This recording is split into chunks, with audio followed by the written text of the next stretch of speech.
दोस्तों यूपीआई में जो पेमेंट शुल्क लगने वाला है अभी नियम नहीं बना है, लेकिन हाँ हो सकता है कि जब से ये बिल पास हो जाए उसके बाद से आपको पैसा चार्ज करना पड़ेगा। वैसे निर्मला सीतारमण हो या फिर आरबीआई के गवर्नर हो, उन्होंने बोला है कि ये आम आदमी पे शुल्क नहीं लगेगा। लेकिन आप खुद ही सोचो ना, अगर चार्जेस किसी न किसी को लग रहे हैं तो वो अल्टीमेटली लास्ट में आपके ऊपर ही पड़ने वाला है। तो कुल मिलाकर के नाक को ऐसे छुओ या पीछे से छुओ, बात दोनों सेम ही है।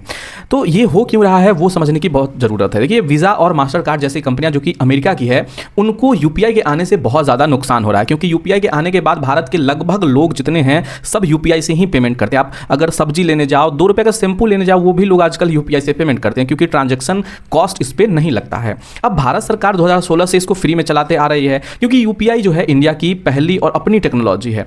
तो लोग इसके ऊपर क्यों चार्जेस दे, शुल्क दे।